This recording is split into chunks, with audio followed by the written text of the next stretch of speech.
avec leur 49.3. Mais en tout cas, il y a encore la marge de manœuvre, il y a encore la possibilité de la faire retirer. On en a déjà fait retirer d'autres qui avaient été déjà votées. Donc on continue la lutte. Je rappelle, on a distribué quelques journaux là où on a voulu mentionner 3 choses.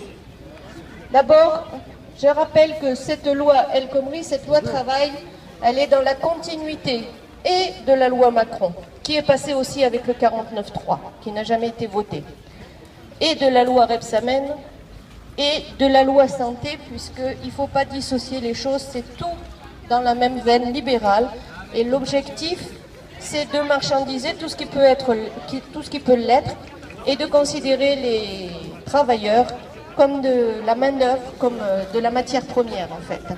Compte tenu de l'intransigeance du gouvernement, qu'est-il possible de faire encore pour faire céder le gouvernement? C'est tout simple, il faut avoir un rapport de force assez conséquent. Il faut que les gens descendent dans la rue, parce que plus tard, ils n'iront pas dire à leurs enfants qu'ils n'ont rien fait pour eux. On arrive dans une étape où les conditions de travail vont vraiment changer. C'est dans la rue que ça se passe, comme la chanson le dit à côté, hein, c'est dans la rue que ça se passe. Moi j'invite tout le monde à venir manifester, parce qu'on n'a plus que ça. Ils ont enlevé le CPE, pourquoi pas enlever la loi El Khomri, tout simplement. Hein. Maintenant, voilà, ça c'est ma vision, hein, c'est tous ensemble dans la rue. À condition d'être nombreux, bien sûr. Les manifestations, manifester pourquoi il faut se montrer, c'est sûr, il faut protester.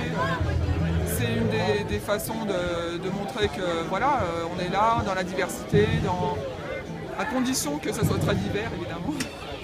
Si on peut aussi montrer que ça peut être aussi un aveu d'impuissance si on n'est pas assez nombreux, donc donner du grain à nos détracteurs pour dire, voyez, c'est bon, on peut continuer. Par contre, évidemment...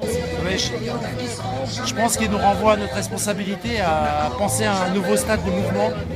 Et s'ils n'entendent pas la rue pacifique, ils vont nous pousser, comme certains syndicalistes l'ont appelé il y a maintenant plusieurs semaines, à envisager un blocage. Et je pense que si on continue à se rassembler, à manifester, qu'ils ne bougent pas, c'est à nous de bouger parce qu'ils n'entendent pas le son de la rue. Et de toute manière, s'ils ne l'entendent pas là, on saura leur faire entendre plus tard. Et tu penses que il y a suffisamment de gens motivés pour bouger actuellement? Des gens motivés, j'allais dire d'un point de vue qualitatif, oui, d'un point de vue quantitatif, il faut encore qu'ils progressent. D'accord, merci. Malgré la position intransigeante du gouvernement, il est encore possible, en continuant à manifester comme aujourd'hui, d'obtenir un résultat. Ouais, moi j'y crois, on y croit encore parce que, bon, on a l'exemple du CPE, on n'est plus dans le même contexte et tout ça, mais je crois qu'on arrive quand même à un moment où il y a un affrontement réel et on voit ce qui se passe avec quand même des montées en puissance avec les routiers, les SNCF, et ce qu'on raconte pas dans certaines boîtes aussi, des mouvements de grève et tout ça qui se remettent en place. Donc bon, la Haute-Savoie, on n'est pas quand même dans un milieu super favorable, mais apparemment même aujourd'hui, ça s'est très bien passé à Paris, à Marseille, tout ça. Donc de toute façon, il faut continuer, hein. Il n'y a que ce moyen-là qui pourra faire reculer le gouvernement.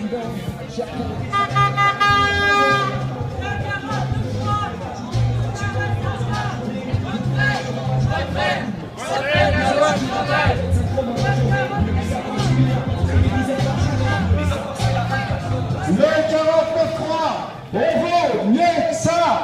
Le 49.3, on vaut mieux